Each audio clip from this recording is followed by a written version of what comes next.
여호수아 18장 1절부터 7절 말씀까지입니다. 제가 가지고 있는 성경 구약 성경 426쪽쯤에 있습니다.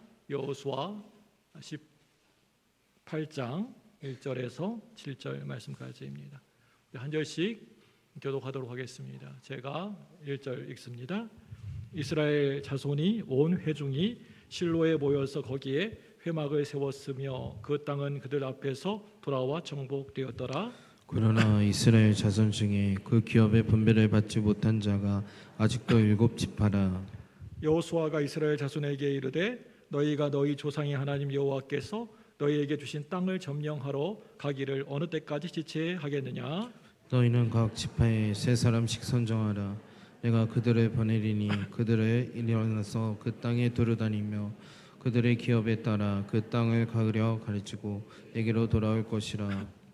그들이 그 땅을 7부분으로 나누되 유다는 남쪽 자기 지역에 있고 요셉의 족속은 북쪽에 있는 그들의 지역에 있으니 그 땅을 7부분으로 그려서 이곳 내게로 가져오라. 그러면 내가 여기서 너희를 위하여 우리 하나님 여호와 앞에서 제배를 뽑으리라. 같이 읽습니다.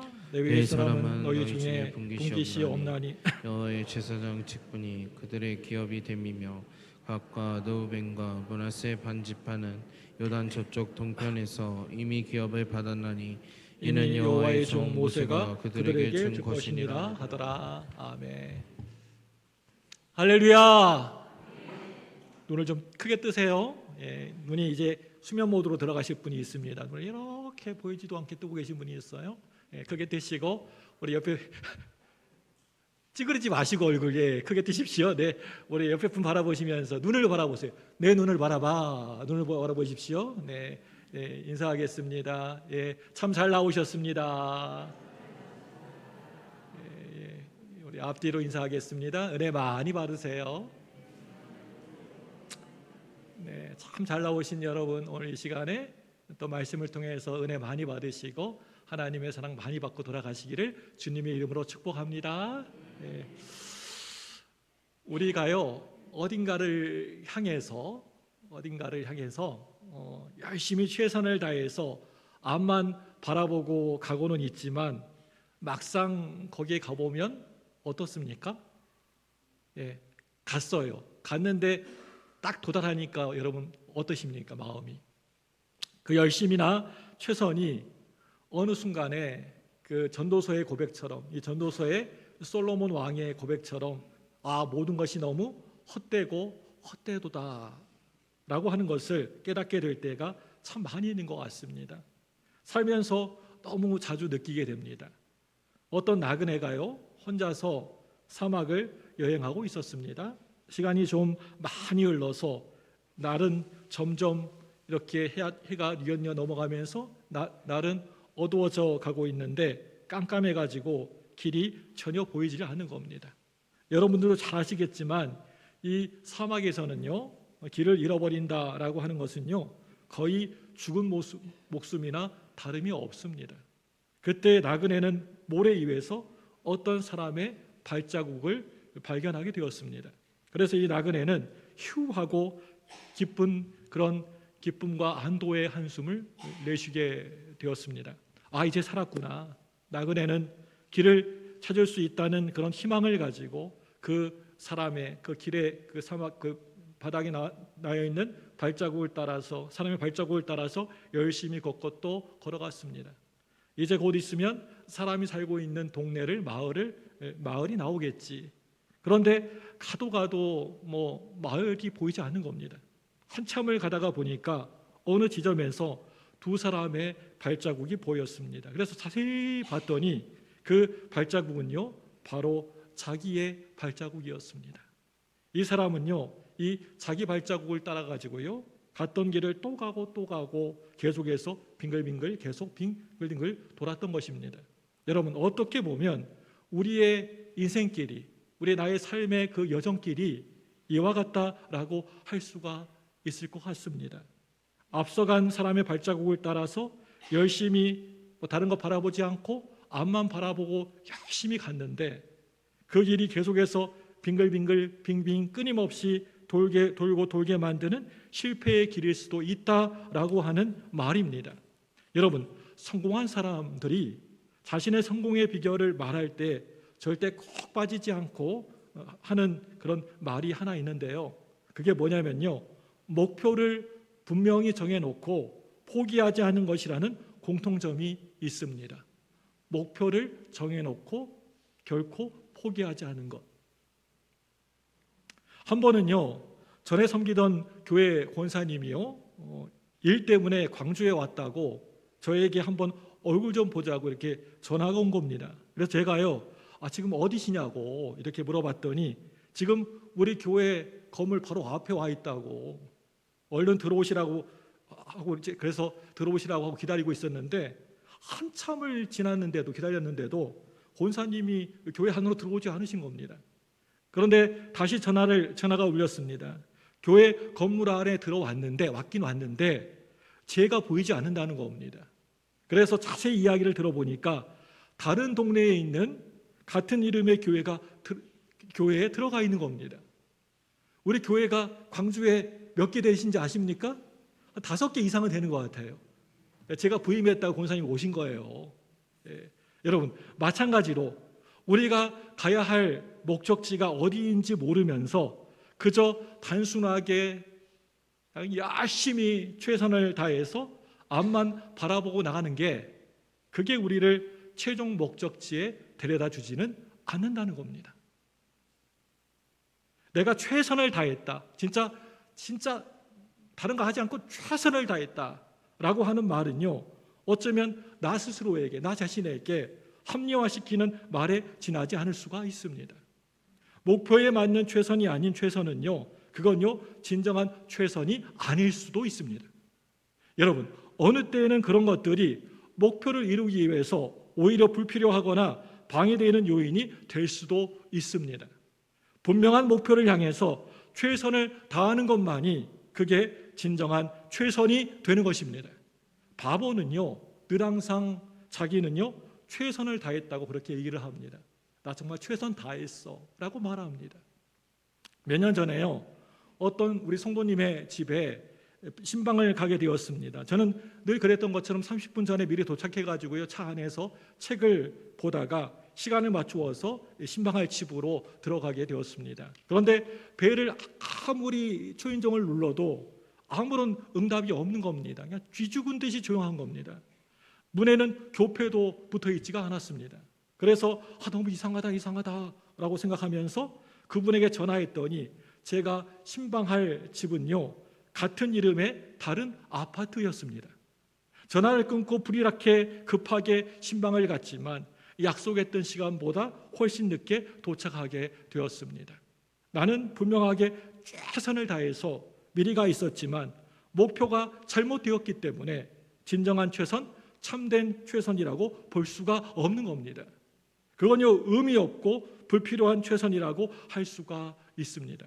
이렇게 목표가요 잘못돼 버리면요, 최선을 다한다, 내가 열심히 한다라고 하는 것만으로는 절대 결코 성공을 이룰 수가 없습니다. 그렇기 때문에 성공을 위해서는 분명한 목표를 정하는 것이 가장 중요한 것입니다.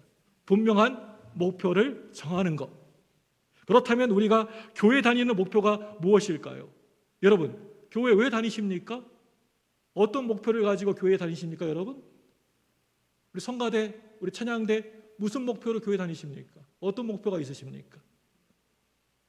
무엇을 위해서 교회 다니시고 예수를 믿으시는 것입니까? 여러분, 왜 신앙생활 하시는 겁니까? 목표가 뭡니까?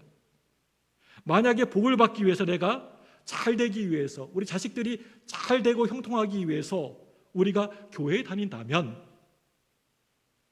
그 사람은요, 복을 많이 받게 되거나 아니면 아무리 기다려도 복을 받지 못한다고 생각하게 될 때에는 아마 거의 교회를 떠나버리고 말 것입니다. 또 만약에 내가 몸이 너무 아파요, 안 아픈 데가 없어요, 너무나 아픈데 건강한 몸이 되기 위해서 내가 교회에 다닌다면, 내가 건강해지기 위해서 교회에 다닌다면, 이제 건강하게 되었거나 아니면 건강이 더 나빠지고 잃어버리게 되었을 때 아마 다 교회를 멀리 떠나버리고 말 것입니다.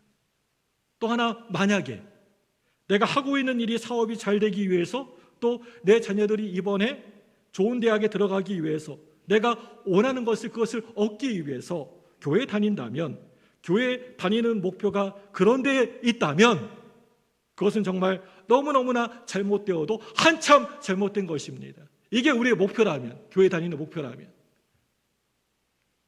왜냐하면 원하는 것을 얻게 되면 더 이상 교회에 다닐 의미를 잃어버리게 되는 것이고요. 반대로 원하는 것을 내가 얻지 못하게 된다면 교회 다녀도 뭐 소용이 없네 라고 하면서 교회를 박차고 떠나게 되는 것입니다. 대부분의 우리 한국 교회는요, 교회 다니는 목표를 잘못 정해왔습니다. 교회 다니는 본질에 그 목표를 설정하지 않은 겁니다. 오늘날 빚어지고 있는 여러 교회들의 문제는요, 어떻게 보면 목표 설정을 잘못 정해서 이렇게 되었다라고 해도 절대 결코 과언이 아니라고 생각합니다. 우리가 목표를 제대로 잘 세우고 설정하기 위해서 필요한 두 가지가 있는데요. 하나는요, 나침판이고요. 또 한 가지는 지도입니다. 나침반과 지도, 이 두 가지가 필요합니다. 나침반과 지도 너무너무나 중요한데요. 우리 양손에는 이 나침반과 지도가 늘 항상 우리 손에 쥐어져 있어야 됩니다. 스티븐 코비의 7가지 습관이라는 책을 보니까요, 이런 말이 있습니다. 무슨 말이냐면요, 점진적으로 조금씩 발전하고 싶으면 관행과 행동과 태도를 바꾸고, 비약적이고 혁신적인 개선을 원한다면 패러다임을 바꿔라. 패러다임을 바꿔라. 네 사고의 틀을 바꿔라. 너의 생각의 틀을 바꿔라. 여러분, 이 말이 무슨 말입니까? 이 말은요, 작은 변화를 위해서는 내 태도를 조금만 바꾸어도 되지만 아주 큰 변화를 원한다면 위해서는 나의 패러다임이 완전 바뀌어져야 한다라고 하는 말입니다. 여기에서 패러다임이라고 했는데 이 패러다임이란 뭡니까? 세상을 바라보는 그 시각, 눈이라고 할 수가 있습니다. 저는요, 이걸 나침반이라고 생각합니다. 우리가 나의 패러다임을 바꾸는 것, 나의 시각과 내가 보는 눈을 바꾸는 것, 그것은요, 목표를 향해서 올바른 방향을 설정하는 나침반을 갖는 것이라고 보는 것입니다. 그렇다면 우리가 바른 나침반을 갖기 위해서 우리가 어떻게 해야 될까요? 우리에게 필요한 게 그게 무엇일까요? 첫째로요, 그동안 나 자신이 가지고 있었던 나침반을 과감하게 그걸 내려놓는 것입니다. 이 내려놓는 게 중요한데요, 작년인가요, 우리 신학교 친구들 동창 모임이 있어서 부산에 들르게 되었습니다. 차를 빌려 타고 해운대로 가려고 했었는데 도착해 보니까 그것은 해운대가 아니고요, 태종대였습니다. 저는요, 분명 해운대를 간다고 하면서 머릿속에는 태종대를 생각하고 있었던 것입니다. 한마디로 나침반이 잘못되어도 한참이나 잘못되었던 것입니다. 여러분, 질문 하나 드리겠습니다. 지금 내가 가지고 있는 나침반을 정말 믿을 수 있는 것일까요? 여러분, 그 신뢰할 수 있습니까? 여러분, 나침반? 우리는 자신을, 특히 자신의 기억력을 신뢰할 수 없는 상황을 살아가면서 가끔씩 이렇게 경험하면서 살지 않습니까? 나이가 좀 들어가면 들어갈수록 점점 더 심해지는 것 같습니다. 까마귀 고기를 먹었는지 뭐든지 잘 잊어버립니다. 뒤돌아서면 잊어버립니다. 분명히 저거 해야지 해놓고도 뒤돌아서면 내가 지금 왜 내가 여기 있지? 하고 잘 잊어버립니다. 예전에 그러지 않았는데 예전 같지가 않습니다. 기억이 깜박깜박합니다. 어떤 나이 지극한 남자가 병원에 검진받기 위해서 너무나 염려스러운 걱정스러운 표정으로 의사에게 다가갔습니다. 의사가 이 남자에게 이렇게 물어봤습니다. 어디 이상한데 없으세요? 남자는 아주 힘없이 이렇게 대답했습니다. 글쎄요, 요즘 제가 점점 기억력이 안 좋아지는 것 같습니다. 요즘 차를 주차해 놓은 것이 기억이 안 나가지고 차를 찾아 헤맬 때가 많고요. 편지를 받고 내가 그 사람에게 답장을 했는지 안 했는지 기억이 전혀 안 나서 헷갈리기도 하고요. 전에 분명히 갔던 곳인데도 다시 찾아가려고 하면 기억이 가물가물거리고, 어딜 가면서 지금 내가 어디로 가고 있는지 잊어버릴 때도 있습니다. 아무튼 의사 선생님의 도움이 필요합니다. 의사는 이 남자의 말을 다 듣고 나서 눈을 지그시 감고 잠시 동안 생각하더니 이렇게 대답하는 겁니다. 아, 네 선생님 알았고요. 우선 진료비부터 계산하고 나서 이야기하시죠. 이렇게 얘기했답니다. 혹시 잊어버릴까 봐 내는 거. 사실 우리 주변에 이런 경험 한두 번 안 해본 사람 아마 거의 없을 거라고 저는 생각합니다. 자동차를 타면서 신발을 차 밖에다가 아주 고스란히 이렇게 가지런히 벗어놓고 타는 사람도 있습니다. 이렇게 탁탁 벗어놓고 이렇게 차 타는 사람도 있고, 또 아이와 함께 쇼핑 가가지고 아이를 놀이방에다가 맡겨놓고 아이를 챙기지도 않고 혼자 달랑달랑 돌아오는 사람. 그리고 전화기를 손에 들고 있으면서도 내 전화기 어디 있지 하면서 이렇게 찾는 사람. 여러 다 있죠. 아닌 것처럼 하는데 하루에 약봉지 있잖아요. 약봉투에 아침, 점심, 저녁이라고 써놓지 않으면 식사 후에 내가 이거 약을 먹었나 먹지 않았나 잘 모르는 사람 아마 다들 있을 거라고 생각합니다. 물론 이런 증상은요, 나이가 좀 먹으면 먹을수록 들어가면 들어갈수록 더 자주 빈번하게 나타나게 됩니다. 그래서 내가 내 자신을 믿지 못하게 되는 겁니다. 지금까지 내가 어떻게 살아왔는지 스스로 의아해하기도 하고 앞으로 살아갈 날들을 열정적으로 살아갈 자신도 희미해지게 됩니다. 여러분, 그렇다면 이제 지금까지 가지고 있었던 이 나침판을 내려놓고 새로운 나침반을 찾아야 할 때가 된 것입니다. 그런데 너무나 아이러니하게도요, 나이가 들어가면 들어갈수록 시간이 가고 이렇게 나이가 들수록 오히려 자신의 나침판에 문제가 참 많다라고 하는 사실을 내 스스로가 인정하기가 점점 더 어려워지는 것 같습니다. 더 심해지는 것 같습니다. 그거 참 이상하고 이해가 되지 않습니다. 지금까지 자신을 살게 했던 그 나침판이 진짜 참 진리인 것처럼 믿고 생각하고 절대 그걸 놓지를 않습니다. 움켜쥐고 있습니다. 그래서 자신의 나침판과 너무나 다른 나침판을 가지고 살아가는 젊은 세대를 이해하려고 해도 이해하기가 쉽지가 않은 것 같습니다.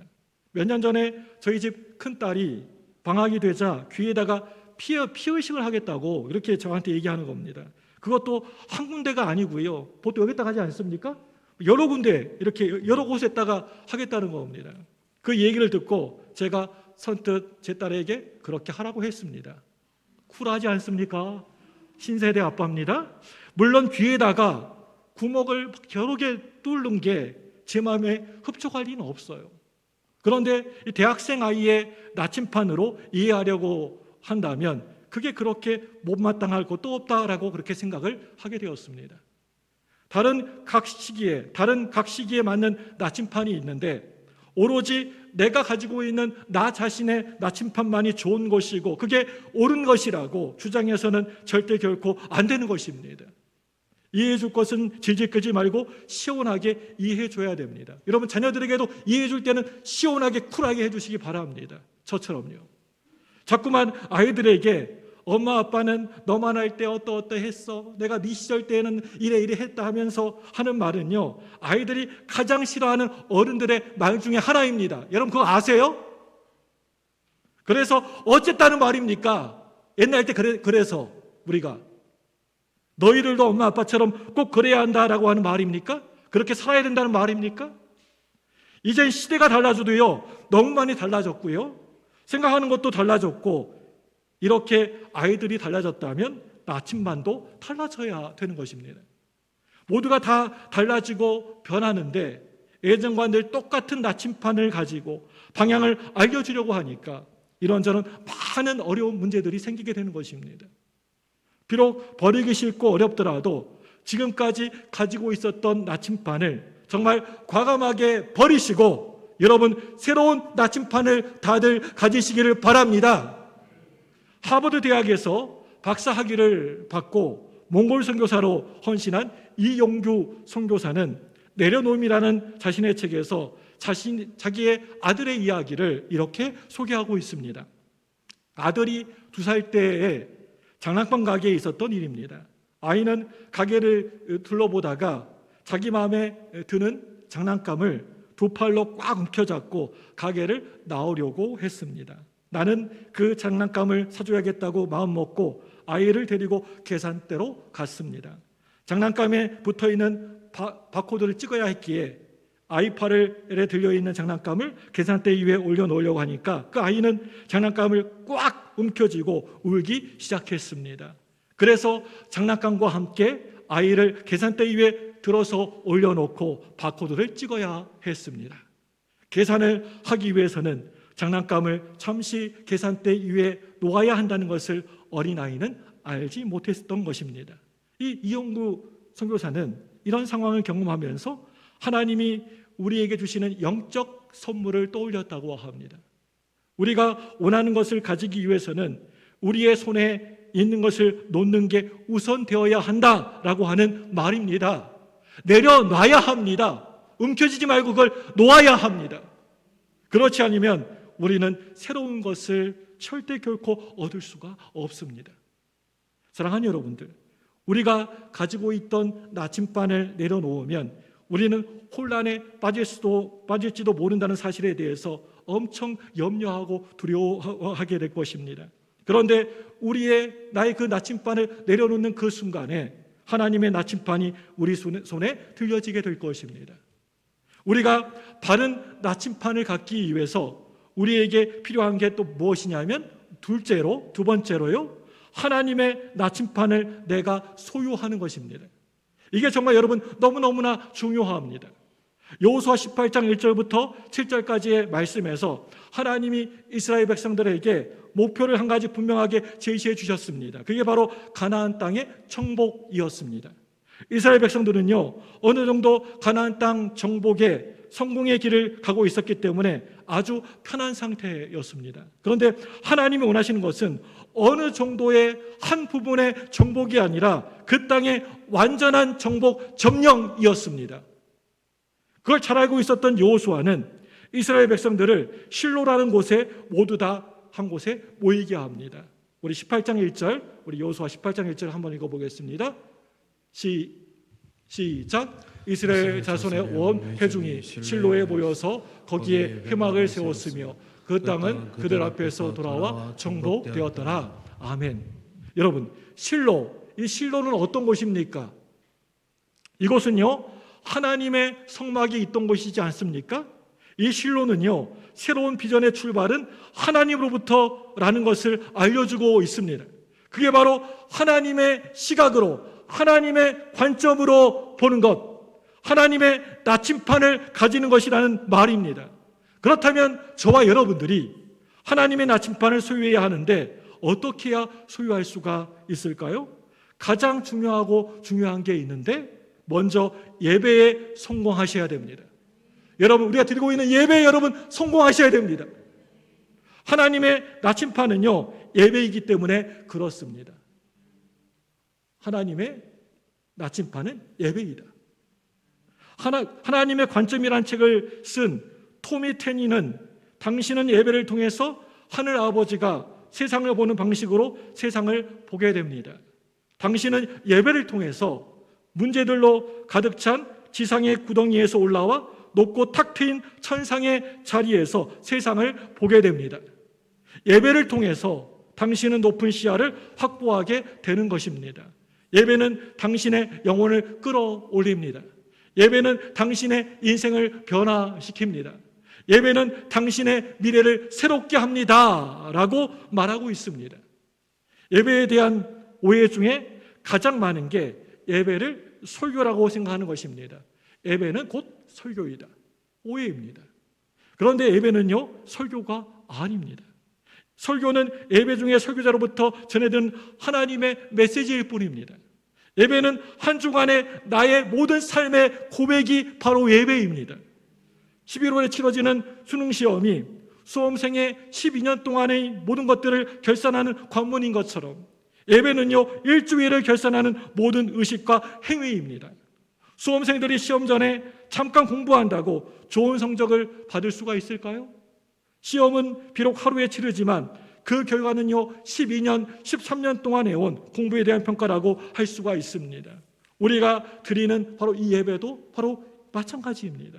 월요일부터 토요일까지 그냥 대충 그냥 살다가 주일이 되면 아무 생각도 없이 교회에 터벅터벅 나와서 난 그래도 거룩하게 예배 잘 드린다. 그래도 내가 일주일에 한 번은 하나님께 한 시간에 하나님께 드린다. 라고 해서 그게 예배를 잘 드리는 게 아닙니다. 아침에 일어나가지고 성경책 어디 있지? 그게 예배 아닙니다. 만약에 이렇게 살려면 내가 성공을 기대하고 축복을 기다린다면 그것은요 일종의 도박이고요 모험입니다. 사랑하는 여러분들, 이 시간 저와 여러분들이 하나님 앞에 나와 이렇게 예배 드릴 때 이 예배를 통해서 하나님의 강력한 임재하심을 여러분이 느낄 수 있어야지만 그게 진정한 예배라고 할 수가 있습니다. 우리가 교회 나와서 찬양하거나 또 찬양을 들으면서 예배당에 들어서면서 또 헌금을 하면서 또는 기도를 하면서 은혜를 느끼고 하나님을 느낄 수 있다면 이게 모두가 다 예배입니다. 이렇게 예배에 성공하게 되면 우리는 하나님의 나침반을 분명하게 소유하게 되는 겁니다. 여러분, 이 예배의 자리는요, 한 시간 모여 우리가 예배 드리지만 이 예배의 자리는요, 세상의 그 어떤 세상 다른 자리가 아니고요, 오직 하나님의 관점으로 하나님의 눈으로 세상을 바라보는 자리인 줄로 믿습니다. 우리의 삶에 있어서 진정한 나침판은요 바로 하나님뿐이십니다.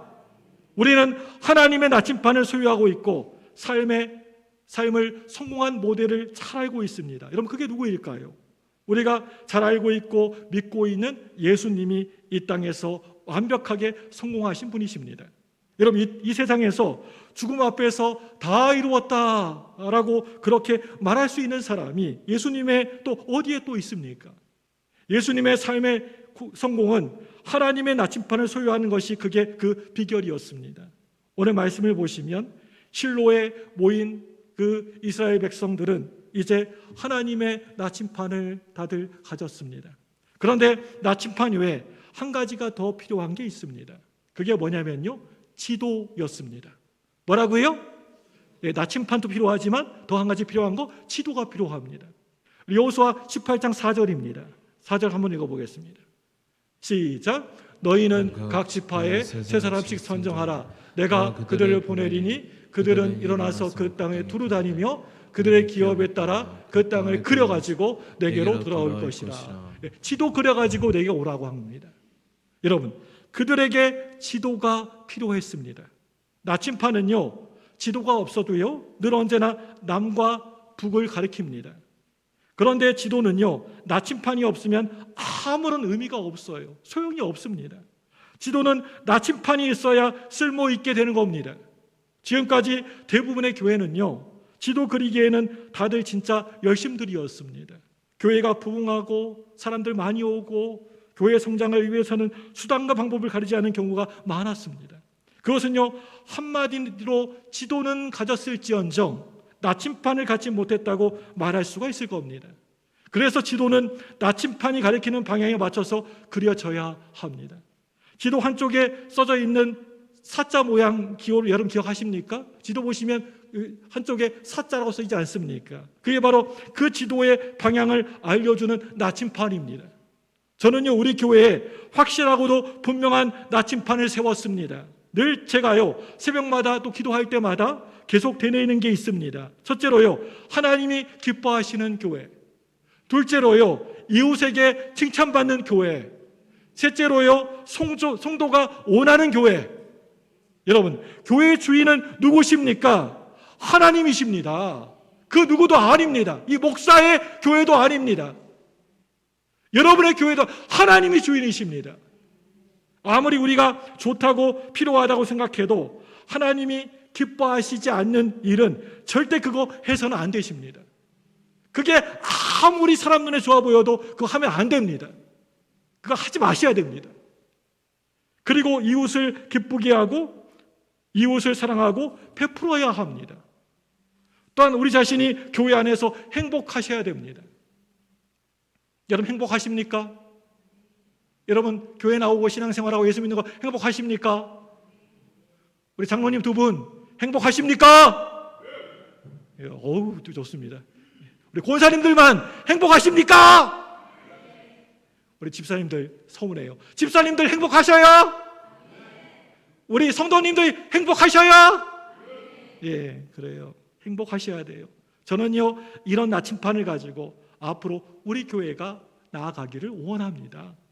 그렇다면 우리는 어떤 나침판을 세워야 할까요? 첫째로요, 하나님이 기뻐하시는 삶. 둘째로요, 가정을 행복하게 하는 삶. 셋째로요, 이웃에게 그리스도의 향기를 뿜어내는 삶. 넷째로요, 자신의 비전이나 꿈을 실현하는 삶. 사랑하는 여러분들, 우리는 이런 나침판을 가지셔야 합니다. 그리고 내 배의 노를 하나님 앞에 온전히 맡기시기 바랍니다. 내가 저으려고 하니까 이게 힘들고 어려운 거예요. 내 배의 노를 내가 막 애를 쓰고 힘써가 저으려니까 너무 힘든 거예요. 하나님께 그 노를 맡기시기 바랍니다. 그럴 때 하나님은요, 늘 나와 함께 해주시고 늘 돕는 손이 되어 주실 줄로 믿습니다. 그림 하나 보실까요? 에밀 라눈의 돕는 손이라는 명화입니다. 에밀 라눈의 에밀 라누의 돕는 손. 예, 저 그림 보세요. 네, 아마 저 여자 아이의 옆에 있는 분이 아빠는 아닌 것 같아요. 지그시 연세가 할아버지일 것 같은 생각이 듭니다. 예, 막 아이는 옆에 가지고 이렇게 젖겠다고 이렇게 막 웃으면서 하지요. 근데 결국은 배는 누가 졌습니까? 저 할아버지가 젖고 있습니다. 예, 마찬가지입니다. 우리가 아둥바둥 살면서 내가 내 인생의 배를, 내 삶의, 내 문제, 내 모든 것을 나 혼자 하려고 하면 안 됩니다. 모든 것을 우리 하나님 아버지께 맡기시기 바랍니다. 내 인생의 노를 우리 하나님께 맡기시기 바랍니다.